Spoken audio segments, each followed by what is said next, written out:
It was 3:18 p.m. On a Thursday when everything started to shift, though maybe it had all been shifting for much longer, just quietly, invisibly, like rot under paint. I was sitting at my desk in a cramped office in Little Rock, second floor of an aging insurance building with flickering lights and a vending machine that hadn't been stocked since February. I remember the coffee on my desk was lukewarm. I hadn't touched it in over an hour. The screen in front of me showed a draft of a claim rejection letter, half-written, cursor blinking like it had grown tired of waiting. Then my phone lit up. Kate. No text. No missed call log buildup. Just a live call from my wife in the middle of the day. I picked up. Her voice came through before I could say a word. Not sad. Not angry. Not rushed. Cold. Clean. Final. You need to leave the apartment. Pack your stuff. Leslie's already there. She'll walk you through it. Silence. Then she added, like it was an afterthought. Also, Uncle Richard died. Left me everything. Millions. So yeah, things are going to change. Click. Just like that. No goodbye. No questions. No room for questions. The line went dead, and the office noise around me returned like someone had hit play on a muted video. The clack of keyboards. A faint cough 2 cubicles over.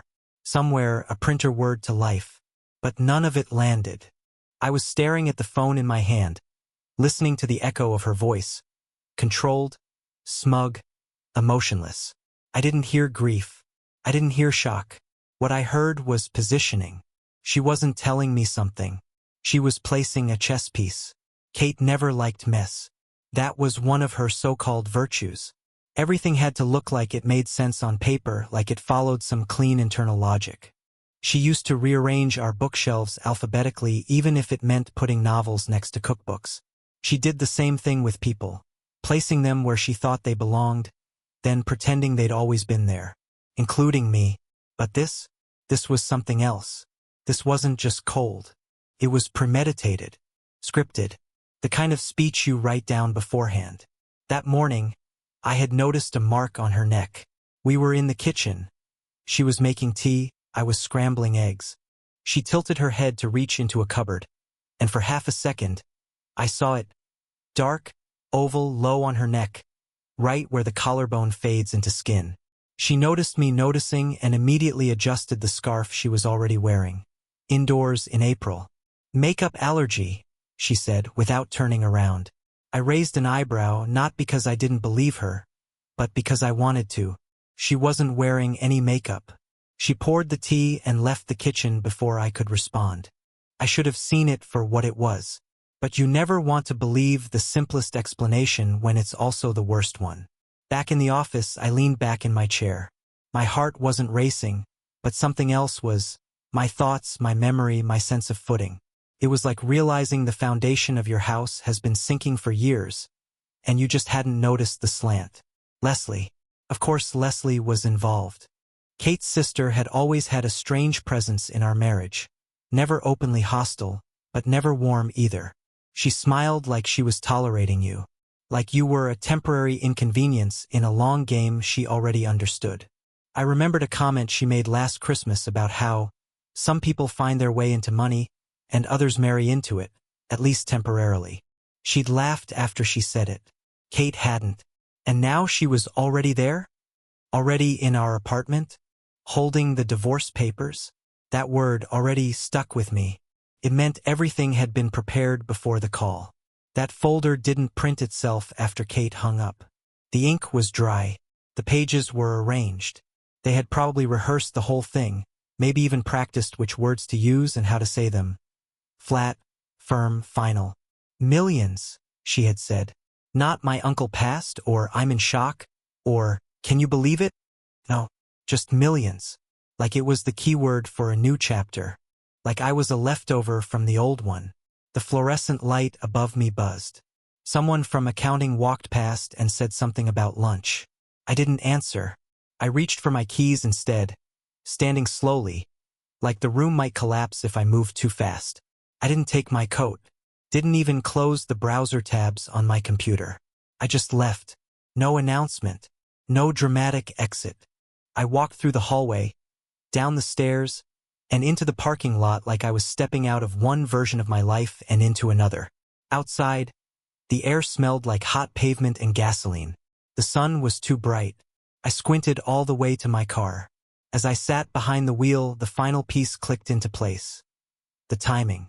Kate had waited until the middle of the workday, when she knew I'd be stuck behind a desk, unable to react immediately. She didn't text. She didn't leave a note. She called. A direct hit. And she had Leslie planted in the apartment to ensure compliance. No confrontation. No debate.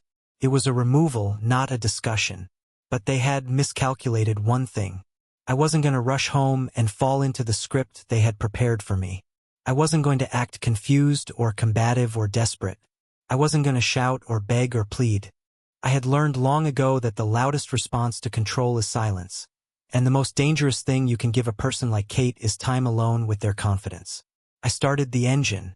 I didn't drive home. Not yet. I pulled into a parking lot a few blocks away and sat with the engine running. I didn't want to walk in until I had thought it all through. Not just what was happening, but what it meant. And what it meant was this. She had planned to erase me before I even saw it coming. But now I had seen the script, and I was going to flip the ending. I stayed in that parking lot for 37 minutes. Long enough for the sunlight to shift across the dashboard, for the air to feel stale inside the car, and for my mind to start sifting through the past not as memories, but as evidence. Because once you realize you've been targeted, even subtly, everything you once labeled as strange or out of character starts looking like intent. Kate used to go out in the evenings under the banner of meeting up with old colleagues. Sometimes she dressed business casual, sometimes oddly formal for a friend catch-up. At first I didn't think much of it. She worked remotely, and I assumed maybe she needed those in-person connections to stay sane. But then I remembered. Most of her supposed coworkers had moved states, quit, or hadn't seen her in months. And yet she always came back late. Sometimes after midnight, always vague about where they'd gone. I told myself it wasn't worth pushing. That was my first mistake. 2 months ago, she changed her phone password. It used to be the date of our anniversary. One day, I went to check the weather on her phone, something she had always let me do, and it locked me out. When I casually asked, she smiled and said, "I keep too many client files on here. It's just safer this way." Client files? She was an independent marketing contractor.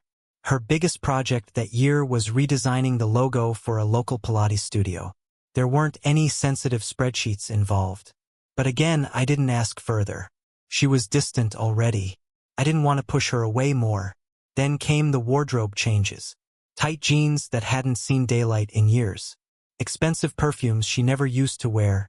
Floral, bold, designed to linger. She claimed it was part of a self-reinvention, and maybe that was true in part. But the reinvention didn't include me. That was the part one should have noticed sooner. And then there was the second set of keys. One morning, she dropped her purse, and I heard the unmistakable jingle of metal hitting tile. Not just house keys, 2 fobs, a car remote, and something unfamiliar. When I asked, she said it was for a friend's place she was helping decorate. I don't know which part of that lie insulted me more, the idea that she thought I'd believe it or the fact that I pretended I did. Looking back, I could build a list. A real one. A timeline even. December 12th. She took a sudden trip to visit her aunt. Left no contact number, and returned wearing earrings I'd never seen before. January 5th. A credit card alert for an expensive dinner in a town she told me she was nowhere near. When I asked, she said it was fraud. Said she'd handle it. I never saw a refund. February 28th. Her wedding ring disappeared. "Forgot it at the gym," she said, brushing me off like I was making drama. She never looked for it. A month later, she said she liked the feeling of space on her hand. And now here we were, April. A scarf covering a clean oval mark. A midday call with an eviction order wrapped in a fake condolence. A sister already waiting in my apartment. A folder of pre-printed papers with no legal process behind them. It was becoming clear. This wasn't a breakdown. It wasn't a marriage falling apart slowly, or 2 people drifting. It was a strategy. Campaign. something she'd been preparing in stages. I finally pulled out of the parking lot and headed toward the apartment. The drive took 18 minutes. I hit 2 red lights and passed a school zone. My hands were tight on the wheel the whole way, not from rage but from discipline. I wasn't going to give her the reaction she wanted. Kate liked emotional outbursts because they made her feel rational in comparison. But I wasn't going to flinch this time. As I turned onto our street, something inside me went cold. Not scared. Not even angry. Just ready. Like stepping into a meeting you didn't schedule but prepared for anyway. The building came into view. A red brick mid-rise, 6 units per floor, white balconies with cracked paint. Our 3rd-floor apartment looked the same from the outside, nothing to give away what had been happening inside. Except the front door. It was open. Not wide, just slightly ajar, like someone forgot to pull it shut or had left it open on purpose. A message, maybe, or a trap. I parked, locked the car, and walked slowly toward the entrance. The afternoon sun hit the windows just right, throwing reflections across the glass panels. I could see Leslie's silhouette inside. She was standing by the kitchen counter, arms crossed, holding a manila folder. I took the stairs. No elevator. I didn't want to wait. I didn't want the quiet hum of a lift giving me time to imagine what else I might find. At the door, I paused. Not because I was unsure, but because I wanted the moment to register. The transition. This was no longer my home. It hadn't been for a while. I just hadn't been told. I pushed the door open. Leslie turned. She didn't look surprised. She was wearing a pale beige blouse, gray slacks, hair tied in a tight bun. She looked like a mediator or worse, a smug assistant delivering bad news on behalf of someone too cowardly to do it themselves. She held out the folder. "This has everything," she said. "We're asking you to sign the move-out agreement and acknowledgement of separation." I didn't respond. I took the folder, set it on the counter, opened it. Inside were typed documents, headers in bold, footers with dates. No stamps. No lawyer letterhead. No court docket number. Just empty threats in clean font. But something caught my eye. On the last page, clipped to the inside corner, was a printed receipt. A deposit confirmation for the apartment. From a name I didn't recognize. Bradley C. Harmon. $7,500. Wire transfer completed. I stepped back from the counter. "Is Kate here?" I asked. "She'll be by later," Leslie said quickly. Too quickly. "We just thought it would be best if—" I walked past her without a word. Straight to the bedroom. The sheets were made. Pillows arranged. Nothing looked touched. But the trash can by the dresser was full, tissues, takeout boxes, a small empty bottle of wine. And from the bathroom, I heard her voice. "Kate." I stepped into the hallway just far enough to hear her clearly. "Yeah," I told him. No resistance. "The agent's coming tomorrow morning, so make sure everything's ready. I want this done by the weekend." A pause. "No, he won't be a problem. He still thinks this is just a surprise. He won't fight. He never fights." Her voice was light, confident, like this wasn't a betrayal but a formality. I backed away, quietly. My phone was already in my hand. I took photos of the documents, the receipt, the timestamp. I hit record and let it capture the last part of her call. This wasn't about saving the marriage. It was about documenting the exit. I walked back into the living room, folder in hand. Leslie was on her phone now, texting. She didn't look up as I passed.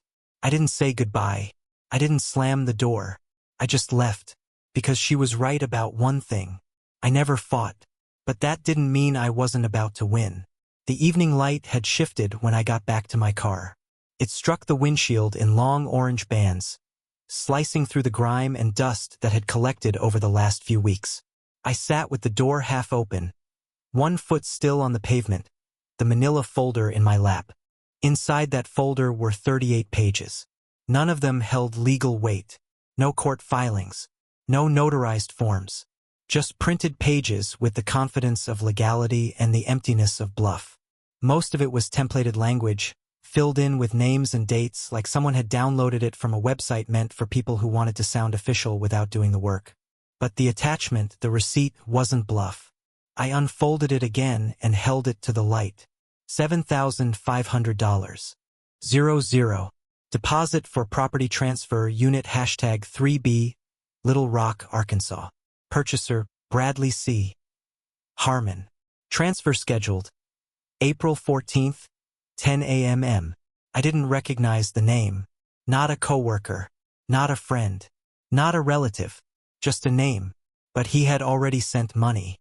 A real transaction. Meaning Kate wasn't just fantasizing about removing me. She was cashing in. The sale wasn't a possibility. It was in motion. And that meant she'd already accepted money for property she didn't yet legally control. That changed everything. Up until that point, I thought it was about the relationship. About revenge. Or cruelty. Or even an affair. But this was bigger. More mechanical.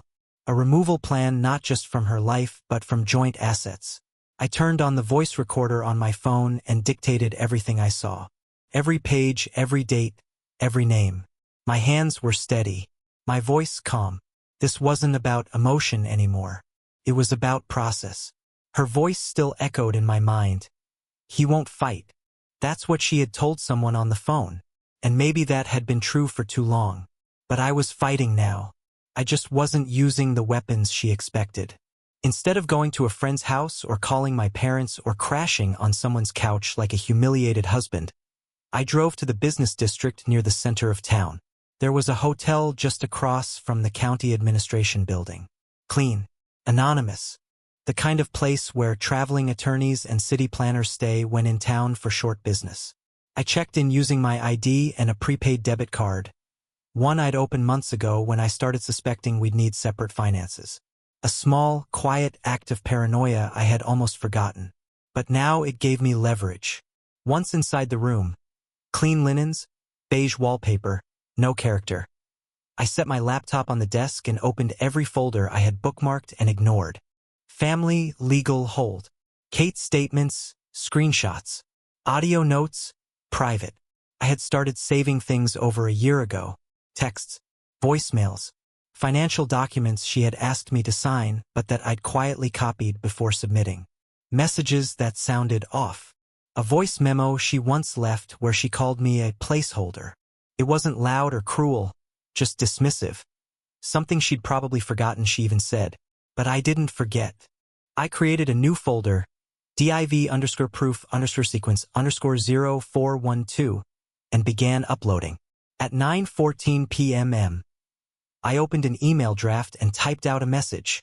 Subject, urgent property transfer under dispute.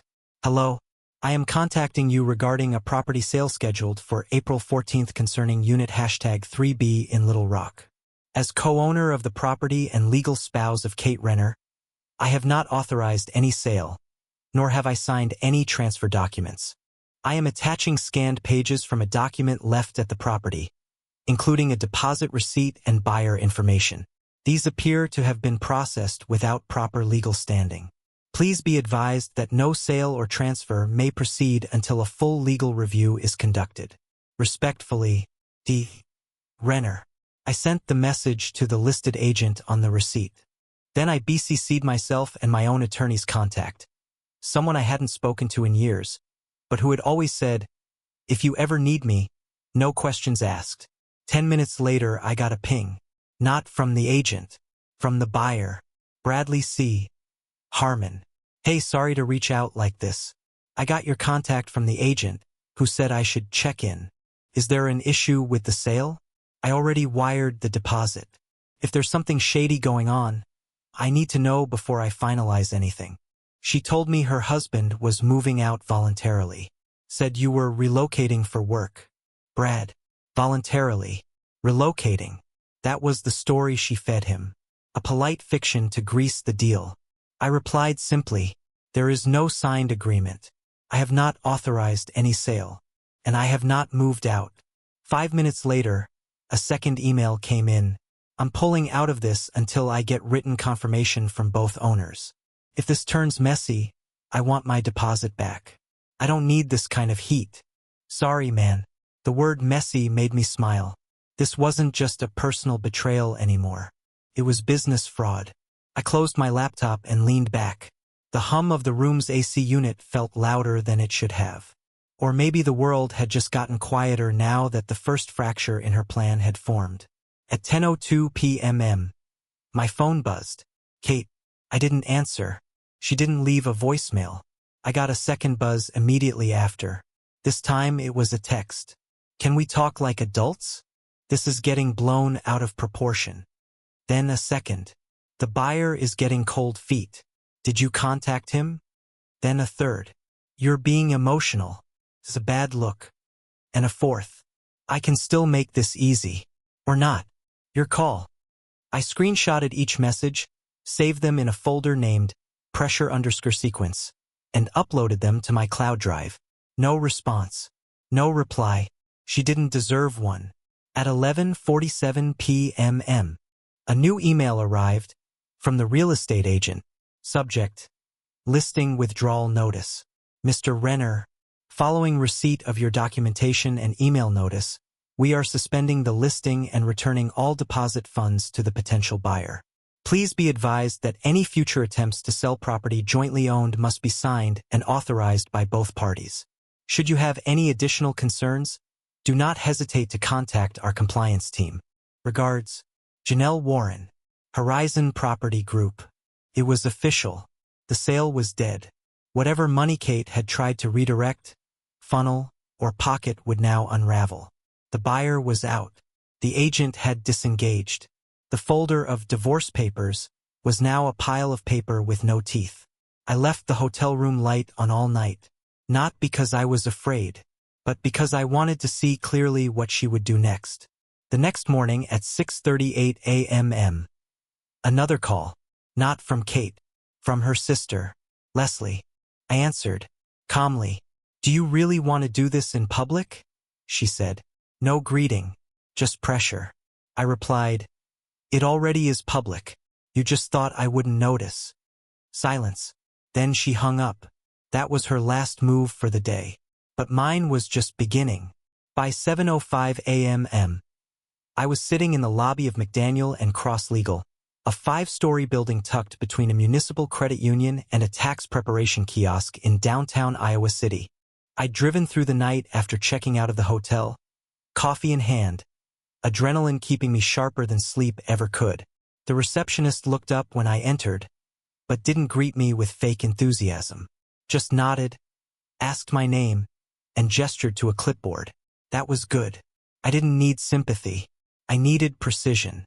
The attorney I'd contacted, Gordon Stratton, was a name I'd saved 2 years ago during a business seminar, back when things with Kate first started feeling off balance. He specialized in high-asset divorces, estate mediation, and financial misconduct. I'd never had to use that number until now. At 7:45 a.m. he called me into his office. Stratton was in his mid-60s, lean and angular, like a man who'd negotiated more quietly ruined empires than he'd ever admit. His suit was charcoal gray, his desk walnut, and his walls filled with framed certifications and very little warmth. But I didn't need warmth. I needed someone who understood what a trap looked like after it had been sprung. I handed him the folder, the screenshots, the timeline, the receipt, the emails, the audio clip of Kate's voice from the apartment. He didn't interrupt, didn't nod performatively. He just read and listened. His pen tapped rhythmically against a legal pad, once every 10 seconds like a metronome for destruction. When he finally spoke, it was with the same tone you'd use when diagnosing a leak behind drywall. This wasn't just a bad exit. It was an attempted asset maneuver. She tried to force you out, sell shared property without joint consent, and pocket the gain. The voicemail helps. The deposit helps more. He slid the paper across the desk. You need to file for protective status immediately to prevent her from attempting another transaction. We'll also file for injunctive relief on the apartment temporary hold. Full audit. We'll open a motion with the estate executor as well, if she's touching inherited funds to manipulate marital status or force eviction without process. I nodded. Can we do it today? He didn't smile, just stood. We're already doing it. By 9:15 a.m. I was standing at the county estate office, surrounded by polished floors and low murmurs from other disputes in progress. The waiting room smelled like paper and stress. No one made eye contact. Everyone was waiting for judgment on money, on property, on lives they had once believed were permanent. Kate arrived at 9:42. She wasn't alone. Leslie was with her. Kate wore a white blazer and tight black slacks, hair twisted into the kind of bun that screamed control. She smiled when she saw me. Not warmly, not kindly. It was the smile of someone who had spent weeks rehearsing how this moment would feel when she believed she'd already won. She did not expect me to have a lawyer, let alone Gordon Stratton. Leslie's face gave it away. The slight twitch, the narrowed eyes, the way she leaned in and whispered to Kate while pretending to fix her earring. We were called into hearing room B at 10 o'clock sharp. A clerk read our names. The judge was already seated. The estate officer, a man named Joseph Talley, mid-50s, tightly shaven with glasses too small for his face, called the session to order. This is a special review regarding the estate of Richard D. Wallace, deceased. We have reason to believe clauses of his will may intersect with a marital dispute. He looked at Kate first. Please confirm your name and relation to the deceased.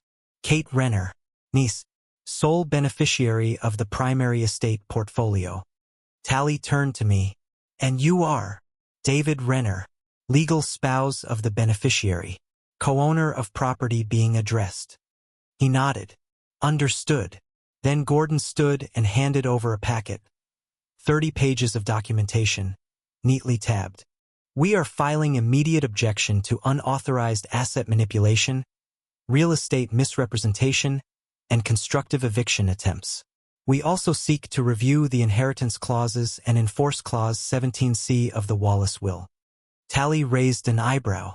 Clause 17C? Gordon didn't hesitate. No heir may use estate property, money, or position to evict, coerce, threaten, or disadvantage a legal spouse, regardless of status, without lawful process. Talley turned the page in front of him, skimmed, and nodded slowly. Kate leaned forward. That clause refers to physical violence. It was written to prevent abuse. Talley cut her off. The clause makes no such distinction. It applies to financial coercion as well. Kate tried to laugh. Came out brittle. This is absurd. He's just mad that I got the inheritance. Talley looked up. Mrs. Renner, did you attempt to sell jointly owned property without spousal consent? No, she said too quickly. Gordon slid forward the deposit receipt. Talley reviewed it, then turned to Kate again. You used the property as leverage. That's a violation. Kate shifted in her seat. For the first time in years, I watched her sweat. Not yell, not rage, not perform, just sweat. Leslie whispered something, but Kate didn't respond. Her eyes darted back and forth across the room, looking for a lever that no longer existed. I wasn't there as an accuser. I wasn't begging for anything. I wasn't demanding love or explanation or forgiveness. I was there as a witness, and by noon we had it in writing. An injunction was filed. All estate funds and properties were to be frozen for 30 days pending formal mediation. Kate could not initiate any financial moves without court notification and approval. Talley's final words were clinical but lethal. Attempting to liquidate marital assets under false pretenses will not be viewed favorably during inheritance review or divorce settlement. We suggest you retain counsel, Mrs. Renner. We left the courthouse in silence. On the steps outside, Gordon asked, Do you want to confront her? I shook my head. No. She'd talk. I don't need noise. I need a record. He smiled slightly. Then we'll keep building it. I checked my phone. 3 missed calls from Kate, 2 voicemails, and a new text. What did you do? You ruined everything. Fix it. Now. I didn't respond. I uploaded the message into a folder labeled threat_sequence_0413 at 12:52 p.m.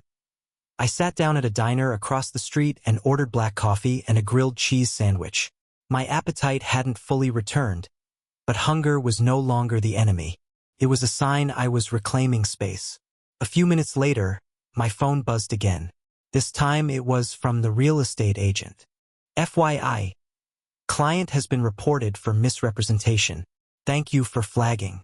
We've flagged her in our database to avoid future conflicts. Clean, professional, precise. At 1:14 p.m. I looked out the window and saw Kate on the opposite sidewalk. She wasn't looking at me. She was on the phone, pacing, shoulders tight. Her whole body moved differently now, less like a performer, more like someone chasing a spotlight that had already moved on. She didn't see me, but I saw her. And for the first time, I wasn't bracing for impact. I was watching her fall. That evening, just before 6 p.m, I was back in the hotel room. Same stiff pillows. Same hum from the air unit near the window. But the energy was different now. Less like hiding and more like watching a storm from a distance. You're still soaked from the last downpour, but you're not standing in it anymore. You're dry, and the wind is hitting someone else now. I set my phone to charge, opened the laptop, and logged into the shared cloud drive Kate and I had once used for taxes and travel plans. She had forgotten to remove access. In the private docs folder, buried beneath PDFs of old hotel bookings and spreadsheets labeled wedding budget, I found something newer, uploaded 2 weeks ago. Reallocation plan, final. Docs. I clicked. The document wasn't even password protected. Inside, itemized notes about converting inherited funds into a personal investment account. Instructions to initiate sale of apartment within 10 days of probate confirmation. A draft letter to our bank requesting account changes post-separation. And near the end, a bullet point that read, ensure David has no access to any Wallace-linked asset by end of month. It wasn't a plan. It was a blueprint. A clean removal, not just of me from the apartment, but from everything. I downloaded the file, took screenshots, saved copies to 2 external locations, and flagged the metadata. The document had been edited 5 times. The last revision was made the day before I got the call from her at 3:18 p.m. This wasn't about grief. It wasn't a reaction to sudden wealth. It was timing. She waited until the money was close enough to touch, then moved everything around me like furniture. At 6:37 p.m, my phone buzzed. Voicemail. It was Kate again, her voice different this time. Less sharp, more ragged, still trying to sound composed, but cracking in the middle. I don't understand what you think you're doing. This is making everything worse. You're sabotaging the estate. You're embarrassing yourself. We can still talk off the record. Please don't ruin this for both of us. I sent it to my legal folder. Voicemail _0413 _ pressure. 3 minutes later, another message arrived. Not from Kate. From the real estate agent again. Hi, David. The buyer is demanding his deposit back and has now submitted a fraud complaint to our compliance team. I have no option but to forward all documents and comms to legal. Please expect contact. Perfect. I forwarded the message to Gordon. 2 minutes after that, Bradley C. Harmon, the would-be buyer, sent me a short note. She tried to say you were unstable. Just FYI. I don't like being lied to. I filed a formal complaint. I'll handle my end. Another entry for the timeline. I wasn't chasing justice at this point. I was building a record. Every sentence, every file, every attempted spin, documented, time-stamped, mirrored in triplicate. At 7:12 p.m, I got the message that pulled everything into focus. It came from a woman named Rachel Nguyen, Kate's former colleague from her last contract job. We'd met once, years ago, at a holiday dinner. She always seemed distant but polite. Her message was just 3 lines. Hey, I don't know if I should be telling you this, but I thought you should know. Kate asked if I'd send a character reference to her lawyer, saying you'd been emotionally unstable and possibly violent. I refused, but she may try someone else. I stared at the message for a full minute. There it was, the next angle. When she couldn't push me out with fake documents and secret sales, she moved to character demolition. The part where they try to change the story by changing you. But it wasn't going to work, because I hadn't thrown anything. I hadn't yelled. I hadn't made a scene. I had only documented. I replied to Rachel. Short, grateful. Told her she did the right thing. Then I copied her message and added it to the evidence package under a new folder. Attempted reputation attack. At 8:03 p.m. I turned off the lights in the hotel room and sat in the dark, facing the window. Across the parking lot, a bank's neon sign flickered over the top of an empty van. My phone buzzed again. This time it was a string of texts from Kate. Why are you doing this? Do you realize you're tanking the entire inheritance? Is that really what you want? Fine. Take your little notes to court. We'll see what the judge says. You want to play lawyer? Let's play. Then finally, you just made an enemy. And I don't forget. I didn't answer. Copied each one, then archived them. I had no interest in replying. The responses weren't for her anymore. They were for the court if and when it came to that. At 9:30 p.m.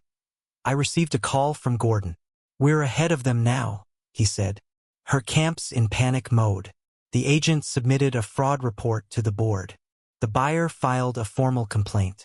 You've got a full pattern of manipulation. The clause in the will is enforceable. We're going to freeze this out before it spirals further. He paused. I'd suggest we file for a no-contact order, by the way, just as protection. She's already escalating. The moment she starts faking emotional instability or abuse, we cut it off. Do it, I said. He didn't ask for clarification, just got to work. By 10:12 p.m. I had an email from his assistant confirming that all materials had been submitted. Then I sent one final email of my own, one that had been sitting in drafts for 2 days, to Kate's attorney. Subject: Communication Protocol. All further contact regarding Kate Renner or estate-linked matters must now go through my legal representation, Gordon Stratton at McDaniel & Cross. Please refrain from any direct outreach going forward. All evidence of prior communications, including unauthorized sale attempts, inheritance manipulation, and harassment, have been logged and submitted to counsel. This is a formal boundary. Any violation will be treated as deliberate escalation. David Renner. 2 hours passed. No reply, no buzz, no message. It was like someone had finally told her the performance was over, and the audience wasn't clapping. I climbed into bed just before midnight. Not because I was tired, but because I'd finally earned rest that didn't have to defend itself. As I turned out the light, I remembered something Kate had said to me years ago, back when we just moved into the apartment. We were standing by the window watching the sunset. She had a glass of wine in her hand. I asked her what she wanted most out of life. She said, control, because love fades, but control, that stays if you're smart.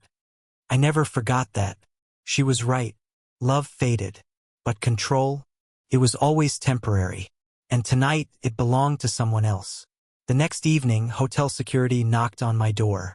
Someone had filed a complaint, a noise issue, supposedly, but the staff apologized. It seems targeted, the manager said. My phone buzzed minutes later with fake legal messages, anonymous numbers pretending to issue warnings. I forwarded them all to Gordon. That same hour, Kate's friend called and admitted Kate had asked her for money, saying I set her up. Then at 6 p.m. Kate texted one last time, "You think you've won?" I didn't answer. We had it all: messages, documents, audio. She hadn't planned for silence. She hadn't planned for structure. She was spiraling now, and every attempt to pull me into chaos became another entry in the file. The next morning, I returned to the apartment with security to collect the rest of my belongings. It felt like entering a theater after the final curtain. Same walls, no performance. I packed only essentials. Later, I visited one of the inherited properties, where an elderly tenant asked if she'd be evicted. I told her no. That evening, Kate's lawyer messaged, "All communication must go through counsel." Her final personal text said, "Good luck." I replied, "You too," then blocked her. At 9:12 p.m. I looked at the clock. No wait, no panic, just peace. She'd inherited millions. I'd inherited clarity.